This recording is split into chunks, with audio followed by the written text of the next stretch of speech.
കേട്ടു കേട്ടറിയാം.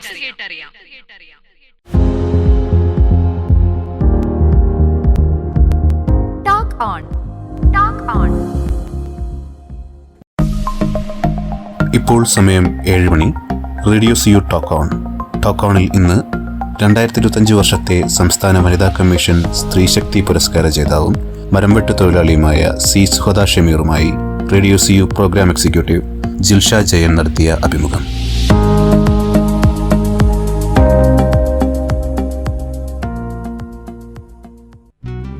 നമസ്കാരം. Radio CU talk ഓണിലേക്ക് പ്രിയ ശ്രോതാക്കൾക്ക് സ്വാഗതം. അന്താരാഷ്ട്ര വനിതാ ദിനാഘോഷങ്ങൾ പൂർത്തിയാകും മുൻപേ ടോക്ക് ഓണിൽ പ്രിയ ശ്രോതാക്കളുമായി വിശേഷം പങ്കുവയ്ക്കാൻ എത്തിയിരിക്കുന്നത് സി സുഹദ ഷമീറാണ്. സുഹദ ഷമീർ ഏവർക്കും സുപരിചിതയാണ്. മാർച്ച് 1 സംസ്ഥാന സർക്കാരിന്റെ സ്ത്രീശക്തി പുരസ്കാരം സുഹദ സ്വന്തമാക്കിയത്. ജീവിത സാഹചര്യങ്ങളെ സധൈര്യം നേരിട്ട് സമൂഹത്തിന് മാതൃകയായിരിക്കുകയാണ് സുഹദ. നമുക്ക് സുഹദയെ ടോക്ക് ഓണിലേക്ക് സ്വാഗതം ചെയ്യാം. നമസ്കാരം. നമസ്കാരം. ആദ്യം തന്നെ സുഹദയ്ക്ക് അഭിനന്ദനങ്ങൾ അറിയിക്കുകയാണ്. ഈ വർഷത്തെ സംസ്ഥാന വനിതാ കമ്മീഷൻ സ്ത്രീശക്തി അവാർഡ് പ്രഖ്യാപിച്ചപ്പോൾ സമൂഹത്തിന് മാതൃകയായ 9 സ്ത്രീകളിൽ പ്രമുഖയായിരുന്നു സുഹദ.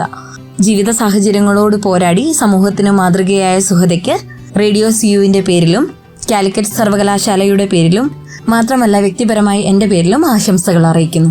Thank you. സുഹദ ഷമീറാണ്. മരംകേറിപ്പെണ്ണ എന്ന പേരിലാണ് എന്നെ എല്ലാവരും അറിയപ്പെട്ടിട്ടുണ്ടാവുക. ഞാൻ മരംകേറിപ്പെണ്ണ ആയതിന്റെ ബാക്കിൽ ഒരുപാട് വലിയ കഥകളൊന്നുമില്ല. എന്നാൽ പോലും നമ്മളെ ജീവിത സാഹചര്യം വെച്ചിട്ട് അങ്ങനെ ഇറങ്ങി പോകേണ്ട ഒരു അവസ്ഥ വന്നത് നമുക്ക്. പിന്നെന്ന് പറഞ്ഞാൽ അത് ഇന്നൊരു അഭിമാനമാണ്. അതെ, ഇന്നുള്ള കാലഘട്ടങ്ങളിൽ നമുക്ക് ആണ് പെണ്ണ് എന്നുള്ള ഇതൊന്നുമില്ല. കാരണം നമുക്ക് നമ്മുടെ കുടുംബം നോക്കാൻ ഏത് പണി എടുക്കാൻ പറ്റും, അല്ലെങ്കിൽ അവള് പെണ്ണാണ് അവളെ കൊണ്ടത് പറ്റില്ല എന്ന് പറഞ്ഞവരുടെ മുന്നിൽ ഒന്ന് കാണിച്ചു കൊടുക്കുക. നമ്മൾ പെണ്ണുങ്ങൾക്കും പറ്റും, എന്തുകൊണ്ട് പെണ്ണുങ്ങൾക്ക് അത് ചെയ്തുകൂടാ? എല്ലാവർക്കും പറ്റും. ഇപ്പൊ തെങ്ങില് കയറണു, കിണർ കുഴിക്കണു, ഒരുപാട് ആൾക്കാർ ചെയ്തു. ഇപ്പൊ സ്ത്രീകളായാലും തെങ്ങില് കയറുന്നുണ്ട്. ഡെയിലി ഒരു 10 തെങ്ങ് കയറി ഒരു 1000 രൂപ കിട്ടി അവർക്ക് അന്നത്തെ വരുമാന മാർഗമായി. സുഹദ പറഞ്ഞ പോലെ ഒരു സ്ത്രീ കുട്ടിയായിരിക്കുമ്പോൾ തന്നെ ഒരു ചമ്പമരത്തിലോ മറ്റോ കയറിയാൽ പോലും മരം കയറി, വായാടി എന്നിങ്ങനെയുള്ള അതിസംബോധനകൾ കേൾക്കാറുണ്ട്. മാത്രമല്ല മാറ്റി നിർത്തപ്പെടാറുമുണ്ട്. സുഹദയ്ക്ക് ഏത് സാഹചര്യത്തിലാണ് മരംവെട്ട് ഒരു തൊഴിലായി സ്വീകരിക്കേണ്ടി വന്നത്?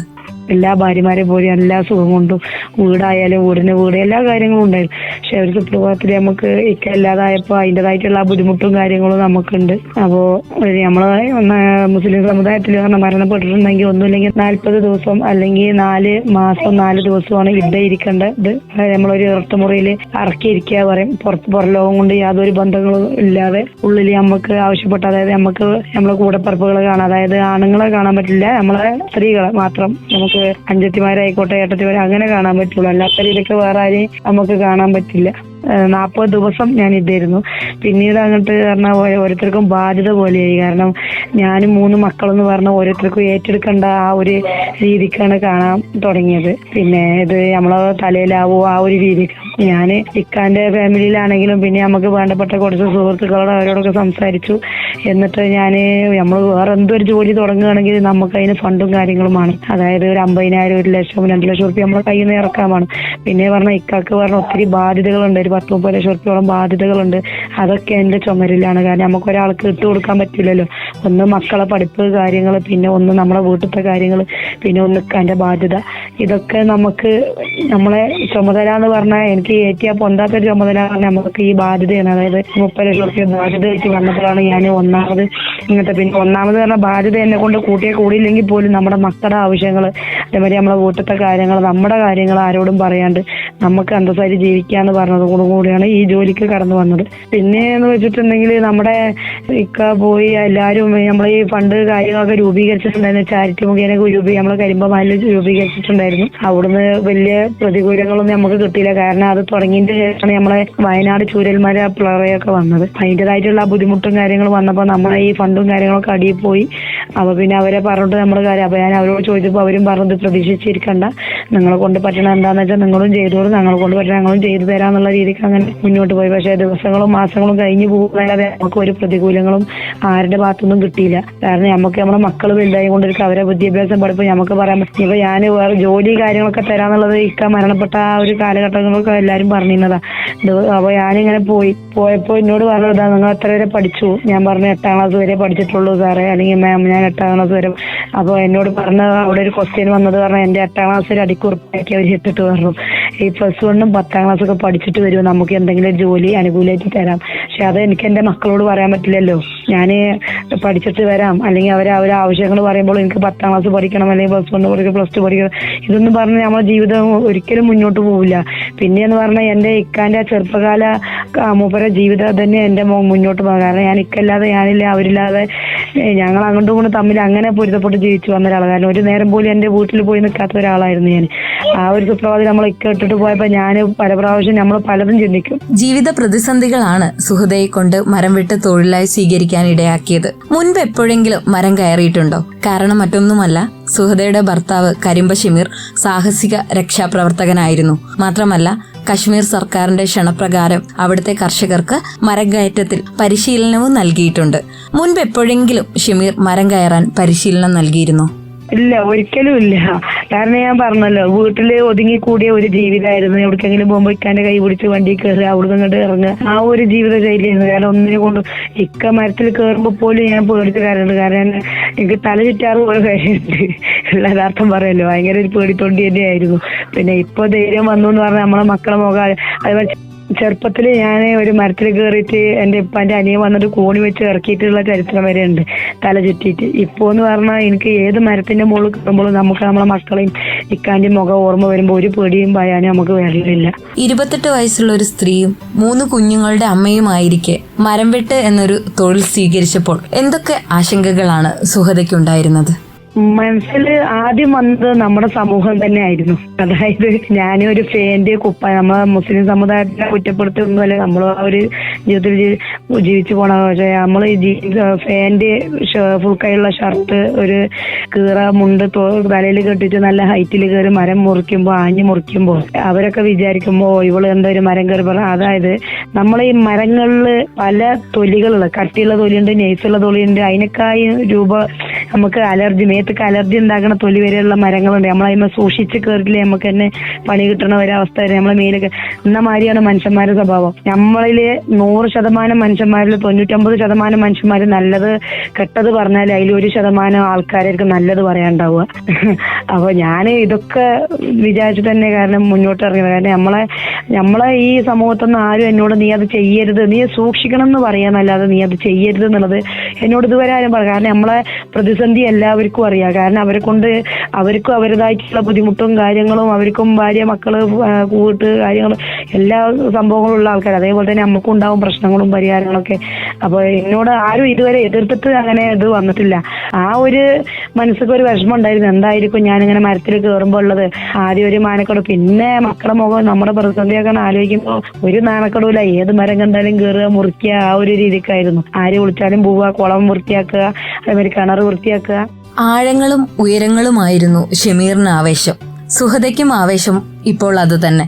ഷമീർ ബാക്കി വെച്ച മഴുവും മരംവെട്ട് യന്ത്രവുമായി ആദ്യമായി ഒരു മരം മുറിക്കാൻ കയറിയപ്പോൾ എന്താണ് മനസ്സിലുണ്ടായിരുന്നത്? ഞാൻ ആദ്യമായിട്ട് എന്നെ വിളിച്ചത് നമ്മളിവിടെ കബറ് കളക്കണം. അതായത് നമ്മളെ പള്ളിയിൽ കബറ് കളക്കും, മുസ്ലിം പള്ളിയിൽ കബറ് കളക്കുന്നവരൊക്കെയുണ്ട്. പേര് എനിക്കറിയില്ല, മറന്നുപോയി. അയാൾ വന്നിട്ട് എന്നോട് പറഞ്ഞു, നിന്റെ ഷമീറിന്റെ മരം മുറിക്കണ ഷീവാളൊന്ന് തരുമോ? അപ്പൊ ഞാൻ എന്തിനാ ചോദിച്ചു. അപ്പോൾ നമ്മൾ പെട്ടെന്ന് എന്തിനാണ് ഏതിനാന്നൊക്കെ ചോദിച്ചപ്പോൾ എന്നോട് അവിടെ കുറച്ച് മരങ്ങൾ നമ്മളെ ഇറക്കുറിച്ച്, അതായത് കരിമ്പ പള്ളിപ്പടി സെമിത്തേരിന്റെ ബാക്കിൽ കുറച്ച് അവർക്ക് വിറക് കത്തിക്കാൻ കുറച്ച് മരം മുറിച്ച് കൊടുക്കാണ്ട്. അപ്പൊ ഞാൻ പറഞ്ഞു, ഞാൻ പൊയ്ക്കോളേക്കാ, നിങ്ങൾ മുറിക്കണ്ട, ഞാൻ പൊയ്ക്കോളാം, നിങ്ങൾക്ക് വല്ല ബുദ്ധിമുട്ടുണ്ടോ? ഇല്ല, നീ മുറിക്കി വെച്ചാ. ഞാൻ മുറിക്ക. അതെന്താ നീ മുറിക്കണം? അപ്പൊ ഞാൻ വെച്ചാൽ എനിക്കുണ്ട് കുടുംബവും മക്കളും, എനിക്ക് എന്താ മുറിച്ചുകൂടാ, ഞാൻ മുറിച്ചാ എന്താ വാള് കൊണ്ട് മരം മുറിക്കില്ലേ എന്നുള്ള ചോദ്യം ചോദിച്ചപ്പോ ഇക്ക ചെറുക്കിയ ചെയ്തത്, ഇങ്ങനെ തന്നെ വേണം പെൺകുട്ടികള്, തളർന്നിരിക്കണ പെൺകുട്ടികൾക്ക് ഇത് നല്ലൊരു ഇതുമാണ്, നീ പോയി മരിക്കുമോ പറഞ്ഞിട്ട് അങ്ങനെ ഞാൻ പോയി അത് മുറിച്ച്. അത് ഞാൻ മുറിക്കുമ്പോൾ എൻ്റെ മനസ്സിലൊരു പേടി പറഞ്ഞ സെമിത്തേരി എന്ന് പറഞ്ഞാൽ നമ്മള് മരിച്ചു കഴിഞ്ഞ് നമ്മൾ അടക്കം ചെയ്യുന്ന ഒരു സ്ഥലം കൂടിയാണല്ലോ. അപ്പൊ അവിടെ ഞാൻ ആദ്യം പേടി ഉണ്ടായിരുന്നു, പഠിച്ചവന് ഇവിടുന്ന് ആരെങ്കിലും എന്നെ എണിച്ചു വരുമോ അങ്ങനെയൊക്കെ. നമ്മള് ടിവിയിലും ഇതിലൊക്കെ കാണുമ്പോൾ നമുക്ക് ചെറുപ്പം മുതലേ പ്രേതം എന്നുള്ള പേടി ഉണ്ടല്ലോ. അപ്പൊ ഞാൻ അന്ന് ഇക്ക പറഞ്ഞ ആ ഒരു വോയിസ്, അത് നട്ടുച്ചക്ക പോയി മുറിക്കുന്നത്, അതായത് 2 മണി 2:30 ആ ടൈമിലാണ് പോയി മുറിക്കുന്നത്. അപ്പൊ എനിക്ക് ഇക്കാനോട് അന്നേ കൂട്ടം കൂടി പോയി പറഞ്ഞിട്ടുണ്ട്. ഇക്ക പറഞ്ഞു, നമ്മൾ മരിച്ച ആൾക്കാരനെ അല്ലെങ്കിൽ കാട്ടിലുള്ള മൃഗങ്ങളെ അല്ല പേടിക്കേണ്ടത്, നാട്ടിലുള്ള മനുഷ്യന്മാര് അതേമാതിരി ജീവനോടെയുള്ള മനുഷ്യന്മാരെ പേടിക്കേണ്ടത്. അന്ന് ഞാൻ ആ പണിക്ക് പോയിട്ട് എനിക്ക് ആ ഒരു ധൈര്യം, അതായത് നമ്മൾ നല്ല തന്റേടായിട്ടുള്ള ഒരു ആണിന്റെ കൂടെ എന്തിനും ഏതിനും മുന്നിട്ടിറങ്ങുന്ന ഒരാണിന്റെ കൂടെ ജീവിച്ചതും കൊണ്ടാവാം ഇന്ന് ഞാൻ ഈ നിലയിലെത്തിയത് എന്നുള്ളത് തന്നെ എനിക്ക് ഉറപ്പ് പറയാൻ കഴിയും. കാരണം മൂപ്പര സപ്പോർട്ട് എനിക്ക് അത്രയും ഉണ്ടായിരുന്നു. ജീവിത പ്രതിസന്ധിയിൽ പതറാതെ മരം വെട്ടിയാണെങ്കിലും ജീവിതം മുന്നോട്ട് കൊണ്ടുപോകാനുള്ള മനോധൈര്യം എന്തായിരുന്നു? ഒരു മനോധൈര്യം എന്ന് പറഞ്ഞാൽ എനിക്ക് 3 മക്കളുള്ളത്. അതായത് ഞാൻ പറഞ്ഞല്ലോ, ഒരു മകന് 2 പെണ്ണ്. അതേപോലെ എൻ്റെ ഇക്കാന്റെ ഇമ്മാക്കും വാപ്പാക്കും എന്ന് പറഞ്ഞ 4 മക്കളായിരുന്നു, 2 ആണും 2 പെണ്ണുമായിരുന്നു. ആ ഒരു രീതിക്ക് നോക്കുമ്പോൾ എന്നോട് ഇക്ക കരഞ്ഞു പറഞ്ഞിട്ടുണ്ട്. കാരണം വാപ്പ, അതായത് ഇക്കാന്റെ ഫാദർ മരണപ്പെടുമ്പോൾ അന്ന് കർണാടകയിലാണ് മരണപ്പെട്ടത്. ഈ അറ്റാക്ക് മുഴുവൻ തന്നെ ഇപ്പം അന്ന് പൊതുവേദിയിലിട്ടിട്ട് നമ്മൾ പോസ്റ്റ്മോർട്ടം ചെയ്ത്. അന്ന് പറഞ്ഞ അത്ര നമ്മളെ സേഫ്റ്റിയും കാര്യങ്ങളൊന്നും ഇല്ലല്ലോ. അന്ന് പൊതു സ്ഥലത്തിട്ടിട്ടാണ് ഇതൊക്കെ ചെയ്യുക അവര്. ആ കർണാടക ഭാഗത്തൊക്കെ അങ്ങനെയാണ്, വലിയ ഇതൊന്നും രൂപമാറ്റൊന്നും ഇല്ല. ഇപ്പോഴാണ് ഓരോ രൂപമാറ്റം, ഇപ്പോഴും വലിയ സേഫ്റ്റി എന്നാൽ പോലും കുഴപ്പമില്ല. ആദ്യത്തെ അപ്പൊ ഇമ്മാക്ക് പറഞ്ഞ 4 മക്കള് ചെറിയ മക്കളാ. അന്ന് ഇക്കാക്ക് അത്ര 1.5 വയസ്സോ 2 വയസ്സൊക്കെ ആണ് എന്റെ അമ്മായിയമ്മ, അതായത് ഇക്കാന്റെ അമ്മ മരണപ്പെടുമ്പോൾ ഉള്ള പ്രായം. അപ്പൊ ഈ 4 ഇപ്പൊ മരിച്ചു എന്ന് പറഞ്ഞപ്പോ ഒരു പ്രതിസന്ധിയിൽ ഈ 4 മക്കളെയും കൊണ്ട് എങ്ങനെ ജീവിക്കും പറഞ്ഞിട്ട് ആത്മഹത്യ ചെയ്യാതെ ചെയ്തത്. മണ്ണെണ്ണ തലയിൽ കൂടി വെച്ചിട്ട് തീ കൊളത്തിയപ്പോ ഈ 4 മക്കളെ കൂട്ടിപ്പൊടിച്ചിട്ട് അതിൽ എന്റെ ഒരു ഇക്കാന്റെ വലിയ പെങ്ങളുണ്ട്. ആ പെങ്ങള് ഇന്നും പൊള്ളലേറ്റിട്ടുള്ള പാട് ഇന്നും അവൾക്ക് നെഞ്ഞു മുതൽ നമ്മളെ അടിവയറ് വരെയും അവൾക്ക് പൊള്ളലേറ്റ പാട് അവർക്ക് കാണിച്ചു തന്നിട്ടുണ്ട്. അപ്പൊ എനിക്ക് ഇക്ക ജീവിച്ചു വന്നത്, അതായത് അങ്ങോട്ട് തട്ടി ഇങ്ങോട്ട് തട്ടി ഒരുപാട് കഷ്ടതകൾ അനുഭവിച്ചിട്ടാണ് ഇക്ക വന്നത്. ഇപ്പം ഇല്ലാണ്ട് ഒരുപാട്. അപ്പൊ എന്തുകൊണ്ട് എന്റെ മക്കളെ ഞാൻ അങ്ങനെ എറിഞ്ഞു കൊടുക്കണം എന്നുള്ള രീതിക്ക് തന്നെ ഞാൻ ഒരു തീരുമാനം. എന്തിനിപ്പോ ആത്മഹത്യ ചെയ്യേണ്ട ആവശ്യം? നമുക്ക് വിചാരിച്ചാൽ ജീവിച്ചൂടെ? നമ്മളെ കേരളത്തില് എന്ത് പണിയെടുത്തിട്ടും നമുക്ക് ജീവിക്കാം. നമുക്ക് ഇത്തിരി ഒരു ധൈര്യവും കാര്യങ്ങളും ഉണ്ടെങ്കിൽ നമുക്ക് എവിടെയും പിടിച്ചു നിൽക്കാന്നുള്ള രീതിക്ക് തന്നെയാണ് ഞാൻ ഇത്രയും ഇതായിട്ട് നമ്മൾ വന്നത്. പിന്നെ നമ്മളെ കൂടെയുള്ള സപ്പോർട്ട് നമുക്കൊരു പ്രചോദനമാണ്. നമുക്ക് ഞാൻ ജീവിച്ച് കാണിക്കണ പോലെ പലർക്കും നമുക്ക് ജീവിച്ച് കാണിച്ചു കൊടുക്കണം. നമ്മളെ സമൂഹത്തിന് ഞങ്ങളെ കൊണ്ട് ജീവിക്കാൻ പറ്റും, അല്ലെങ്കിൽ ഞങ്ങൾ തളർന്നു പോയിട്ടില്ല എന്നുള്ള രീതിക്ക് നമുക്ക് ജീവിച്ച് കാണിച്ചു കൊടുക്കുക വേണ്ടത്. അല്ലാതെ നമ്മൾ തളർന്നു പോയിട്ട് നമ്മളെ മക്കളെ ജീവനും എടുത്തിട്ട് നമുക്ക് അതിൽ എന്തുള്ളത് ഒന്നും കിട്ടൂല. കരിമ്പ ഷമീറിന്റെ ഭാര്യയായിരുന്നിട്ട് പോലും ഒരു മരത്തിൽ പോലും മുൻപ് സുഹറ കയറിയിരുന്നില്ല. ഇപ്പോൾ മരത്തിൽ കയറി ഉയരങ്ങൾ കീഴടക്കി സംസ്ഥാന സർക്കാരിന്റെ സ്ത്രീശക്തി പുരസ്കാരം നേടിയപ്പോൾ എന്താണ് സുഹറയ്ക്ക് തോന്നുന്നത്? ഇപ്പൊ എനിക്ക് ഇതിക്ക്, അതായത് നമ്മൾ തളർന്നിരുന്നോത്തുനിന്ന് ഞാൻ 40 കഴിഞ്ഞ് 5-6 മാസം കഴിഞ്ഞ് പിന്നെ 7 മാസമായി, ഇതിപ്പോ 10-ാം മാസമാണ് ഇക്ക പോയിട്ട്. ഇങ്ങനെ ഇരുന്ന് പിന്നെ ഞാനിപ്പോ 2-2.5 മാസമായിട്ടുള്ള ഇതിക്ക് ഇറങ്ങിയത് ഞാൻ ആരോടും പറയാതെ ഇറങ്ങിയത്. കാരണം എനിക്ക് എന്റെ കുടുംബ ബാധ്യത എന്ന് പറഞ്ഞാൽ അത്രയ്ക്കും വിലപ്പെട്ടതാണ്. കാരണം ഒരുപാട് ബാധ്യതകളുണ്ട് എനിക്ക്. ഞാൻ പറഞ്ഞല്ലോ, ഇക്കാന്റെ ബാധ്യത, പിന്നെ മക്കളെ കാര്യങ്ങളൊക്കെ ആലോചിച്ചു അങ്ങനെ ഇറങ്ങി. പക്ഷെ ഇതിന്റെ ബാക്കിൽ ഒരുപാട് കൈകൾ, അതായത് നമ്മൾ പ്രതീക്ഷിക്കുന്ന ആൾക്കാരല്ലേ നമുക്ക് ചിലപ്പോൾ സഹായങ്ങളായിട്ട് വരിക. ഞാൻ മനസ്സിൽ പോലും വിചാരിക്കാം, അതായത് നമ്മൾ അട്ടപ്പാടി സുബീർ സാറ്, റേഞ്ച് ഓഫീസറാണ് സുബീർ സാർ, അതേപോലെ പിന്നെ നമ്മളെ ഉണ്ണി വരദൻ മീഡിയക്കാരാണ്, നമ്മളെ ഉണ്ണി വരദൻ സാറ്, പിന്നെ അവരൊക്കെ ഒരുപാട് സപ്പോർട്ട്. പിന്നെ നമ്മളെ ഇക്കാന്റെ ജ്യേഷ്ഠൻ യൂണിവേഴ്സിറ്റിക്കാരൻ തന്നെയാണ്, കാലിക്കറ്റിലാണ് താമസിക്കുന്ന, ചേളാരി അനീഫ എന്ന് പറയും. മൂപ്പരെ സപ്പോർട്ട്, മൂപ്പരെ ഭാര്യ, ഒരുപാട് സപ്പോർട്ടുകൾ നമുക്ക് ഉള്ളത് കൊണ്ടാണ് ഇന്ന് ഞാൻ ഇപ്പൊ ഈ മരം കയറി പെണ്ണ് എന്ന പേരിൽ അറിയപ്പെടുന്നത്. നമ്മളിതിങ്ങനെ അറിയപ്പെടാൻ വേണ്ടിയിട്ടൊന്നും ചെയ്തതല്ല, നമ്മളെ പ്രതിസന്ധിയാണ് നമ്മളെ ഇതിക്ക് കൊടുന്നെത്തിച്ചത്. ആദ്യം കയറിയപ്പോ പേടി തോന്നിയിരുന്നോ? ഇല്ല, ആദ്യം കയറിയപ്പോ പേടിയൊന്നും ഇല്ല. കാരണം ഫസ്റ്റില് കയറുമ്പോൾ ഞാനിതാ വിചാരിച്ച് ചിരിച്ചുള്ളൂ. കാരണം ഇക്കാന്റെ മുഖം ആലോചിച്ച് ചിരിച്ചു. അതേപോലെ പിന്നെന്ന് പറഞ്ഞിട്ടുണ്ടെങ്കിൽ ഞാനന്ന് പറഞ്ഞല്ലോ, എളാപ്പ് വന്ന് കോണി വെച്ച് ഇറക്കിയ കാര്യങ്ങളൊക്കെ ഇങ്ങനെ ആലോചിച്ച് കുറെ ചിരിച്ചിട്ടുണ്ട്. അപ്പൊ താഴെ പണിയെടുക്കുന്നത് എന്താ താത്താന്ന് ഒന്നുമില്ല, കുറെ കാര്യങ്ങൾ ആലോചിച്ച് ചിരിച്ചു പോയതാണ്. അപ്പൊ എന്താ വെച്ചാൽ അല്ല പേടി തോന്നുന്നുണ്ടോ വെച്ചാൽ ഇല്ലല്ല, പേടിയൊന്നും എനിക്ക് തോന്നണേ എല്ലാവർക്കും. കാരണം നമ്മുടെ ജീവിതം മുന്നിൽ ഒരു അടിക്കുറിപ്പായി കിടക്കുമ്പോ നമുക്ക് പേടി ടെൻഷനൊന്നും നമുക്ക് പൊതുവെ വരില്ല. സുഹദ മുൻപ് പറഞ്ഞു, ഒരു മരത്തിൽ പോലും കയറി പരിചയം ഇത് തൊഴിലായി സ്വീകരിക്കുന്നതിന് മുൻപ് ഉണ്ടായിരുന്നില്ലെന്ന്. പിന്നെ എങ്ങനെയാണ് മരം വെട്ടും മരം കയറ്റമൊക്കെ പഠിച്ചെടുത്തത്? ഞാൻ ഇരിഞ്ഞാലെ കൂടെ പോയി. അതിന് മുസ്തഫ എന്ന് പറഞ്ഞ മൂപ്പര് അവിടെ പോയി പിന്നെ ഞാൻ അവിടെ ഒരു ദിവസം വിളിച്ചു ചോദിച്ചു, പിറ്റേ ദിവസം അവര് പണി മുടക്കി നമുക്ക് അവിടെ ട്രെയിനിങ് തന്നു. രാവിലെ തൊട്ട് വൈകുന്നേരം വരെ നമുക്ക് ട്രെയിനിങ് ഉണ്ടായിരുന്നു. ഞാനും രമേശ്, എന്റെ കൂടെ വർക്ക് ചെയ്യണ രമേശ്, അതേ നമ്മളെ പത്മനാഭൻ അഥവാ അച്ഛൻ, ഞങ്ങൾ 3 പേരും പോയി. പിന്നെ എന്റെ രണ്ടാമത്തെ മകനുണ്ടായിരുന്നു, ആ മകനും കൂട്ടിയിട്ട് ഞങ്ങൾ 3-4 പേരും കൂടെ പോയി. വൈകുന്നേരം രാത്രിയാണ് തിരിച്ചു വന്നത്. ഒറ്റ ദിവസം കൊണ്ട് ട്രെയിനിങ് തന്ന്. അതുകൊണ്ട് ഞാൻ പിന്നെ ഇവരെ വീഡിയോസും കാര്യങ്ങളൊക്കെ കണ്ട് അങ്ങനെ ഇതാക്കിക്കൊണ്ട് അങ്ങനെ പിന്നെ മരത്തിൽ കയറാൻ തുടങ്ങിയതാണ്. അവിടുന്ന് സാധനങ്ങൾ എനിക്ക് തരുമ്പോൾ പോലും 10 രൂപ എന്റെ കയ്യിൽ നിന്ന് മേടിക്കാണ്ട് മൂപ്പര് എനിക്ക് ട്രെയിനിങ് തന്നതും അതുപോലെ അവിടുന്ന് സാധനങ്ങൾ തന്നു. നീ എനിക്ക് കേറിയിട്ട് നീ സമ്പാദിച്ചിട്ട് നീ നിന്റെ കയ്യിൽ നിന്ന് തന്നാൽ മതി പറയുമ്പോൾ നമുക്കതൊക്കെ ഒരു പ്രചോദനമായിട്ട് മാറുന്നതായിരുന്നു. എങ്ങനെയാണ് ഇതിന്റെ സേഫ്റ്റി കാര്യങ്ങളൊക്കെ സുഹൃത ശ്രദ്ധിക്കുന്നത്? സേഫ്റ്റി പറഞ്ഞാൽ നമ്മുടെ ചവിട്ടിലാണ് കാര്യം. അതായത് ഒരു മരത്തിൽ നമ്മൾ safety belt, jacket, shoe, clamping, തൊപ്പി, ഇതൊക്കെ, അതേമാതിരി കയറ്, പിന്നെ ഒരു ഹുക്ക് ഉണ്ട്, കരിമ്പ ഹുക്ക് പറഞ്ഞിട്ട്, ഇതിലാണ് പ്രധാനം. കാരണം നമ്മൾ ചവിട്ടിയിട്ട് നമ്മൾ പറഞ്ഞല്ലോ പല മനുഷ്യന്മാരുടെ സ്വഭാവം പോലെയാണ് പല മരങ്ങളും. കാരണം നമ്മൾ ചില തൊലികൾ കട്ടിയുണ്ടാവും, ചില തൊലികൾ കട്ടി ഉണ്ടാവൂല, ചിലത് ചവിട്ടിയാൽ കീഴ്പ്പെട്ട് വരും. അങ്ങനെയൊക്കെ ഉണ്ട്. എത്ര സേഫ്റ്റി ഉണ്ടെങ്കിൽ പോലും നമ്മുടെ കാലിന്റെ ചവിട്ടിലാണ് ബലമുള്ളത്. എങ്ങനെയാണ് സുഹൃതയെ അന്വേഷിച്ച ആളുകൾ എത്തുന്നത്? നമ്മുടെ ഇക്കാന്റെ ഷിമ്മ്, പൊതുവെ ഇക്കാന്റെ ഫോണിൽ ആ ഷിമ്മ് ഞാൻ എന്റെ ഫോണിൽ കിട്ടും. ഇക്കാനെ വിളിക്കണവര് പലരും ഇപ്പൊ എന്നെ വിളിക്കുന്നുണ്ട്.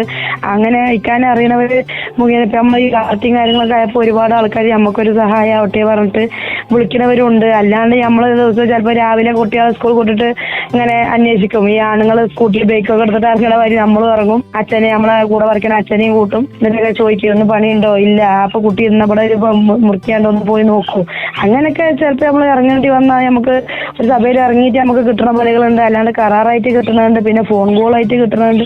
അങ്ങനെയൊക്കെ 3 രീതിയിൽ കിട്ടുന്ന രീതികളാണ്. ഇപ്പൊ ഉയരങ്ങൾ കാണുമ്പോ എന്താണ് തോന്നാറ്? ഉയരമുള്ള മരങ്ങൾ കാണുമ്പോൾ ഉയരമുള്ള മരങ്ങൾ കാണുമ്പോൾ നമ്മ ഒരു പേടിയും തോന്നാറില്ല, സന്തോഷം തോന്നും. കാരണം പണി കിട്ടുകയാണല്ലോ. പണി ഇല്ലാണ്ട് നമ്മൾ ഇരിക്കുന്നതും പണി കിട്ടുമ്പോഴുള്ള സന്തോഷം അത് വേറെ തന്നെയാണ്. കഥ സമൂഹത്തിന് തന്നെ മാതൃകയാവുന്ന എങ്ങനെയാണെന്ന് വെച്ചാൽ ഇപ്പൊ നമുക്കറിയാം വിദ്യാഭ്യാസം 8ാം ക്ലാസ് വരെ ഉള്ളൂ എന്ന് പറഞ്ഞു. 8ാം ക്ലാസ് വിദ്യാഭ്യാസമാണെന്ന് പറയുമ്പോഴും ഇപ്പോൾ നമ്മൾ അടുത്തിടെ ന്യൂസ് പേപ്പറിൽ കണ്ടതാണ്. എഡ്യൂക്കേഷൻ ആണെങ്കിൽ നഴ്സിംഗ് കഴിഞ്ഞ സ്ത്രീ മുൻപ് ജോലി ചെയ്തിരുന്നു, കല്യാണം കഴിഞ്ഞ് ഡിവോഴ്സ് ആയ ഒരു സാഹചര്യത്തിൽ മക്കളെ വളർത്താൻ കഴിയാതെ ട്രെയിനിന് മുമ്പിൽ മക്കളോടുകൂടെ ആത്മഹത്യ ചെയ്തൊരു കാര്യം. ഈ വനിതാ ദിനത്തിൽ മുഴുവൻ സ്ത്രീകളോടും, അതായത് ജീവിതത്തിൽ തനിച്ചായി പോയവരും അല്ലാത്തവരും വിദ്യാഭ്യാസം ഉള്ളവരും ഇല്ലാത്തവർക്കൊക്കെ ഒരു മാതൃകയാണ് സുഹൃത. എന്താണ് സ്ത്രീകളോട് സുഹൃതയ്ക്ക് പറയാനുള്ളത്? എനിക്ക് ഒരൊറ്റ വാക്കേ പറയാനുള്ളൂ. അതായത് എന്റെ അമ്മമാരെ, ഇപ്പൊ എന്റെ ചേച്ചിമാരെ, അനിയത്തിമാരെ, എന്റെ കൂടപ്പുറപ്പുകൾ ആരായാലും എനിക്ക് പറയാനുള്ളത് ഇത്രയേ ഉള്ളൂ. ആരും ജീവിതത്തിൽ പതറരുത്. കാരണം നമ്മൾ എന്തൊരു കാര്യം ഇപ്പൊ ജീവിതം ഒടുക്കാനാണെങ്കിൽ, ജീവിതം കെട്ടിപ്പടർത്താനാണെങ്കിൽ നമ്മൾ ഒരു കാര്യം ചിന്തിക്കാൻ, നമ്മളെ മക്കളെ മുഖം. അതായത് നമ്മൾ പോയി കഴിഞ്ഞാൽ അവർക്ക് ഇല്ലാതാവണം അവരെ ഭാവി. നമ്മൾ വേറൊരാൾക്ക് എറിഞ്ഞു കൊടുക്കുമ്പോൾ നമ്മൾ ഇപ്പൊ നമ്മളൊരു ബാത്റൂം പോയി അവരെ കാര്യങ്ങൾ നോക്കുമ്പോൾ പോലെ വേറൊരാൾ ചെയ്യില്ല, ചെയ്താൽ തന്നെ അവർക്ക് അത് പ്രാക്കും. അപ്പൊ നമ്മൾ ഒരുപാട് കാര്യങ്ങൾ ചിന്തിക്കണം. അപ്പൊ ഞാൻ ഇതിലേക്ക് ഇറങ്ങുന്നതിന് മുന്നേ ഒരുപാട് ചിന്തിച്ചിട്ടാണ് ഞാനിപ്പോ ഇങ്ങനെ റിസ്ക് ഉള്ള പണിയേറ്റെടുത്തത്. കാരണം ആണുങ്ങൾ പോലും ഈ ഫീൽഡിൽ ഭയന്നിട്ട് കയറാണ്ട് പോണവര് വരെ ഉണ്ട്. എന്നിട്ട് പോലും റിസ്ക് എടുത്ത് ഞാൻ എന്റെ മക്കളെ എന്നെ കൊണ്ട് നോക്കാൻ പറ്റുന്നുണ്ടെങ്കിൽ ഏതൊരു സ്ത്രീക്കും മുന്നോട്ട് വരാം. കാരണം ഒരു ആത്മഹത്യ അല്ലല്ലോ നമ്മുടെ ജീവിതത്തിലെ ഒരു പ്രതിസന്ധി തീർക്കല്. അതുകൊണ്ട് നമ്മൾ എവിടെ എത്തിപ്പെടൂല. അതുകൊണ്ട് നമ്മൾ ഇത്രയും ജനങ്ങളിൽ തോറ്റു പോവാന്നല്ലാതെ നമ്മൾ ജീവിച്ച് കാണിച്ചു കൊടുക്കുക തന്നെ വേണം.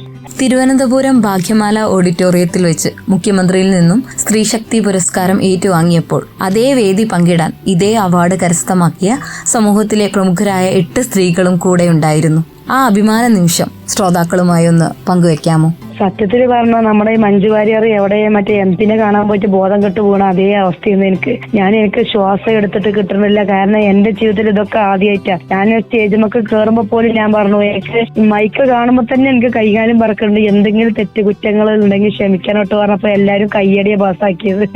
കാരണം അത്രയും ഞാൻ പ്രതീക്ഷിച്ചില്ല. നമ്മൾ ചെറിയൊരു വാക്കിന് ഇത്രയും ആൾക്കാർ കയ്യടി തരിക, നമുക്കതൊരു ധൈര്യം തന്നെയാണല്ലോ. പിന്നെ നമ്മൾ സംസാരിച്ചു, നമ്മുടെ കാര്യങ്ങൾ പറഞ്ഞു. കാരണം നമുക്ക് നമ്മുടെ മുഖ്യന്റെ കയ്യിൽ നിന്ന് ഒരു അവാർഡ് കിട്ടുക എന്ന് പറഞ്ഞാൽ അതേപോലെ നമ്മൾ ചെല്ലണം. അവർ ഫുള്ള് ചെലവ് അവർ വഹിച്ചിട്ട് നമ്മളെ കൊണ്ടുപോയത്. കാരണം നമ്മുടെ മക്കൾക്കും വേണ്ടി പോരാടി അതിജീവിച്ച് വന്ന ഒരു വനിത എന്നുള്ള നിലയ്ക്ക് അവരെന്നെ തെരഞ്ഞെടുത്തതിൽ അതിലേറെ എന്താ പറയാ സന്തോഷവും ഒരുപാട് എന്താ പറയാ വാക്കുകളില്ല എനിക്ക്. മക്കൾ എന്താണ് പറഞ്ഞത് അവാർഡ് സ്വീകരിച്ചതിന് ശേഷം? മക്കള് പേപ്പറിലൊക്കെ വന്നപ്പോ ഇമ്മ എല്ലാരും ചോദിക്കാൻ തുടങ്ങി, ഇങ്ങനെ മരം കയറി നിന്റെ അമ്മ മരത്തിൽ കയറൂലേ, ചില നമ്മള് കടകളിൽ പോകുമ്പോ ചില കുട്ടികളെ വാപ്പാര് പറഞ്ഞു നിങ്ങൾ കാരണം ഞങ്ങൾക്ക് വീട്ടിലിരിക്കാൻ തൊഴിലല്ല, ആ കുട്ടിന്റെ അമ്മ കണ്ട പേപ്പറിൽ വന്ന് മരം കയറിയിട്ട് അതേപോലെ നിങ്ങളെങ്കിലും ഒന്ന് കയറി കാണിക്കുന്നുള്ള രീതിക്ക് അടക്കം മക്കള് പറയുന്നുണ്ട്. എങ്ങനെയാ ഈ അവാർഡൊക്കെ കിട്ടിയതിന് ശേഷം ആളുകളുടെ ആറ്റിറ്റ്യൂഡ് എങ്ങനെയായിരുന്നു? അതാണ് ഞാൻ പറയാനുള്ളത്. കാരണം അത് എത്ര പറഞ്ഞാലും മതി. കാരണം നമ്മളെ തിരിഞ്ഞു നോക്കാത്തവരെ മുന്നിൽ നമ്മൾ പേപ്പറിലൊക്കെ വരിക, ഇവരൊക്കെ ആകെ അന്തം വിട്ടുപോയി. നാട്ടുകാരായാലും വീട്ടുകാരൊക്കെ അന്തം വിട്ടുപോയി. കാരണം നമ്മൾ ഒന്നും അല്ല എന്നുള്ളത് നമ്മൾ തളർത്തി കളയാം. നിന്നെ കൊണ്ട് പറ്റില്ല എന്ന് 100% ആൾക്കാരെന്നുള്ളൂ. പക്ഷെ എന്നാൽ പോലും ഞാൻ അതൊന്നും മൈൻഡ് വെക്കാതെ വകവയ്ക്കാണ് പല അശുദ്ധങ്ങളും നമ്മൾ പറഞ്ഞത്. എന്നാൽ പോലും നമ്മൾ ഇങ്ങനെ ഒരു സാഹചര്യത്തിലെത്തിയപ്പോൾ എല്ലാവരും നിങ്ങൾ ചില്ലറക്കാരല്ല, ആ ഒരു വാക്ക് നമുക്ക് കേൾക്കുമ്പോൾ ആ ഒരു പ്രചോദനമാണ് നമുക്ക് ഇനി എന്തും നമ്മളെ കൊണ്ട് നേരിടാൻ പറ്റുന്നുള്ളത്. ഇപ്പൊ ഒരു സ്ത്രീ എന്ന നിലയിൽ ഇപ്പൊ സുഹറയുടെ പേരിലാണ് ഷമീർ അറിയുന്നത്. അതായത് ഇത്രയും വലിയ ഒരു അവാർഡ് നേടിയ ഈ പ്രൊഫഷനിൽ ആദ്യമായി വന്ന സ്ത്രീ എന്ന നിലയിലൊക്കെ സുഹറ അറിയപ്പെടുകയാണ്. ഇപ്പൊ ഒരു സ്ത്രീ എന്ന നിലയിൽ സുഹറയ്ക്ക് എന്താണ് തോന്നുന്നത്? എനിക്കൊരു അഭിമാനം തോന്നുന്നുണ്ട് ഒരുപാട്. കാരണം എന്റെ മുഖേന കരിമ്പ ഷമീർ എന്നാ മൂപ്പര് അറിയപ്പെട്ടിട്ടുണ്ടായിരുന്നത്. കാരണം ആ മൂപ്പര് നാടിന് തന്നെ അറിഞ്ഞ് നടന്ന ഒരാളായിരുന്നു, നാടിനെ കൂട്ടിപ്പിടിച്ച് നടന്ന ഒരാളായിരുന്നു. കാരണം നമ്മളെ കരിമ്പ മഹലില്, നമ്മളെ കരിമ്പ പാലക്കാട് ജില്ലയിലെ കരിമ്പ പഞ്ചായത്തിൽ ഇങ്ങനെ ഒരാളും ഇതുവരെ നമ്മളെ നാടിനെ ആ ഒരു പാരമ്പര്യം എനിക്ക് തുടർന്ന് ഇങ്ങനെ കൂട്ടിപ്പിടിച്ച് പോകാൻ കഴിഞ്ഞതിൽ ഏറ്റവും അതിയായ സന്തോഷമുണ്ട്. ഇനിയുള്ള ജീവിതത്തിൽ ഇനി ഏതെങ്കിലും സ്ത്രീ മുന്നോട്ട് വരികയാണെങ്കിൽ ട്രെയിനിങ് കൊടുക്കാനൊക്കെ താല്പര്യമുണ്ടോ? കൂടെ കൂട്ടാൻ താല്പര്യമുണ്ടോ? തീർച്ചയായിട്ടും. നമ്മളെ കൊണ്ട് പറ്റുന്ന കാര്യമല്ലേ നമുക്ക് ഒരാളെ കൈകുറിച്ച് വരുത്താന്ന് പറഞ്ഞാൽ. ഇനിയിപ്പോ ഒരു സ്ത്രീ വന്നിട്ട് ഒരു അമ്മ വന്നിട്ട് കുട്ടി എനിക്ക് സഹായം ചെയ്തു തരണം, ചെയ്തു കൊടുക്കും. എന്നെ കൊണ്ട് ഞാൻ പറഞ്ഞേ ഫോറസ്റ്റ് ഓഫീസർ അതേപോലെ സുധൻ സാറൊക്കെ വിളിച്ചിട്ട് ഷമീർ വർഷം വന്നിട്ട് നമ്മളെ മൃഗങ്ങൾക്ക്, അതായത് നമ്മളെ ഫോറസ്റ്റ് ഏരിയയിലുള്ള മൃഗങ്ങൾക്ക് നമ്മൾ ചെക്ക് ഡാം നിർമ്മിക്കും, അതായത് വള്ള സംഭരണം നിൽക്കാൻ. അപ്പൊ അതിനുള്ള മരം മുറിച്ച് തരുമോ? ഞാൻ പറഞ്ഞു ഞാൻ റെഡിയാണ്, ഷമീർ ഖാന്റെ പകരം എന്നെ കൊണ്ട് ചെയ്യാൻ പറ്റണ എല്ലാം നമ്മളത് ചെയ്തു തരും പറഞ്ഞു. അപ്പൊ ആര് വന്നാലും എന്നെ കൊണ്ട് പറ്റുന്ന സഹായങ്ങളാണെങ്കിൽ ഞാൻ ചെയ്തു കൊടുക്കും. കേരളത്തില് തന്നെ ആദ്യമായി തെങ്ങ് കയറ്റ പരിശീലനം ലഭിച്ചവരും തെങ്ങ് കയറാൻ പോയവരൊക്കെ ഉണ്ട്. അതിന് നമ്മുടെ പല സ്ഥലങ്ങളിൽ അതിനുള്ള ട്രെയിനിങ് കൊടുക്കുന്നുണ്ട്. എന്നാൽ കേരളത്തിൽ ആദ്യമായിട്ടായിരിക്കും ഒരു സ്ത്രീ മരം വെട്ട് എന്ന തൊഴിൽ തെരഞ്ഞെടുത്തിട്ടുണ്ടാവുക. ഈ യൂണിവേഴ്സിറ്റി സ്റ്റുഡൻസിനോട് സുഹൃതയ്ക്ക് എന്താണ് പറയാനുള്ളത്? ഞാനും എന്റെ വാപ്പി മരണപ്പെട്ട ശേഷം നമ്മളെ ഇക്കാന്റെ ഒരു ബന്ധുണ്ട് നമ്മളെ യൂണിവേഴ്സിറ്റി ചേളാരിയില്. മൂപ്പര നാട് അവിടെയാണ്. പിന്നെ ചെറുപ്പം മുതലേ വളർന്നു വന്നത് അവിടുന്ന്. ഇപ്പൊ എമ്മയും കർണാടകയിൽ നിന്ന് മരണപ്പെട്ട ശേഷം മൂപ്പരെ വളർത്തും, അതായത് സൂറ എന്ന് പറയുന്ന ആള് അവിടെ ചേളാരി തേഞ്ഞിപ്പാലത്താണ് താമസിക്കുന്നത്. ഇതിലിടക്കും കൂടി നമ്മുടെ നാട്ടിൽ വന്നു പോന്നു. യൂണിവേഴ്സിറ്റി കാലിക്കറ്റ് എന്ന് പറയുമ്പോൾ നമ്മുടെ സ്വന്തം നാടാന്ന് പറയുമ്പോൾ ഒരു അഹങ്കാരമൊക്കെ ഉണ്ട് കേട്ടോ. അത് വേറെ. എന്തായാലും കോളേജ് കുട്ടികളോട് പറയാം, നല്ല പഠിക്കുക. ഇതൊന്നും ഒരു പ്രചോദനം ഒന്നല്ല കേട്ടോ. നമ്മൾ മരത്തിൽ കയറുന്ന ഒരു മരം കയറി പേര് ഒന്നുമല്ല. പക്ഷെ നമ്മൾ പഠിച്ച് നമ്മുടെ മക്കൾക്ക് ഉള്ള എനിക്ക് ശരിക്കും നമ്മുടെ പെൺകുട്ടികളെ കെട്ടിച്ച് കല്യാണം കഴിച്ച് അയക്കുമ്പോൾ നമുക്കൊരു ജോലി എന്നുള്ളത് ഏതൊരു പെണ്ണിന്റെ ഉത്തരവാദിത്തമാണ്. നമുക്ക് മുന്നോട്ട് പോകണമെന്നുണ്ടെങ്കിൽ അത് നമുക്കൊരു ജോലിയായിട്ട് കല്യാണം കഴിച്ചൊരു മക്കളൊക്കെ ആയി നമുക്ക് ധൈര്യത്തോടെ അവരെ മുന്നിൽ ജീവിച്ച് കാണിക്കാം. നല്ലോണം പഠിക്കുക. അത്രേ ഉള്ളൂ എനിക്ക് മക്കളെ അടുത്ത് പറയാനുള്ളത്. ഈ വനിതാ ദിനത്തിൽ സുഹൃതയ്ക്ക് കാലിക്കറ്റ് യൂണിവേഴ്സിറ്റിയുടെയും റേഡിയോ സിയുവിന്റെയും വ്യക്തിപരമായും ഉള്ള അഭിനന്ദനങ്ങൾ അറിയിക്കുകയാണ്. ഒപ്പം ഈ പ്രൊഫഷൻ മുന്നോട്ട് ഒരുപാട് ഉയരങ്ങളിൽ എത്തട്ടെ. എല്ലാ ഉയരങ്ങളും സുഹൃതയ്ക്ക് മുമ്പിൽ തലകുനിക്കട്ടെ എന്നാണ് എനിക്ക് പറയാനുള്ളത്. നിങ്ങളെല്ലാരും പ്രാർത്ഥന എന്റെ കൂടെ ഉണ്ടായാൽ മതി. അത്രേ ഉള്ളൂ നമുക്ക് വേണ്ടുള്ളൂ. ഒരു സ്ത്രീ എന്ന നിലയിലും ഒരു അമ്മ എന്ന നിലയിലും സുഹൃതയുടെ കാഴ്ചപ്പാടുകളും അഭിപ്രായങ്ങളും പ്രവർത്തനങ്ങളും യൂണിവേഴ്സിറ്റിയിലെയും മാത്രമല്ല റേഡിയോ സിയുടെ എല്ലാ ശ്രോതാക്കൾക്കും എന്നും ഓർമ്മിക്കാനുള്ളതും മാതൃകയാക്കാനുള്ളതുമാണ്. റേഡിയോ സിയുവിനോടൊപ്പം ചേർന്നതിൽ സന്തോഷം അറിയിക്കുന്നു. എല്ലാ ജീവിത വിജയങ്ങളും സുഹൃതയ്ക്കുണ്ടാവട്ടെ എന്ന് ആശംസിക്കുന്നു. Thank you. ഇതോടുകൂടി ഇന്നത്തെ ടോക്ക് ഓൺ ഇവിടെ പൂർണ്ണമാകുന്നു. നന്ദി, നമസ്കാരം.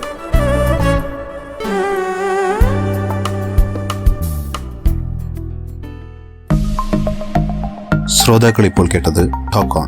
2025 വർഷത്തെ സംസ്ഥാന വനിതാ കമ്മീഷൻ സ്ത്രീശക്തി പുരസ്കാര ജേതാവും മരംവെട്ട് തൊഴിലാളിയുമായ സി സുഹദ ഷമീറുമായി radio CU program executive Jilsha Jayan നടത്തിയ അഭിമുഖം. Radio CU. ഇനി കേട്ടറിയാം.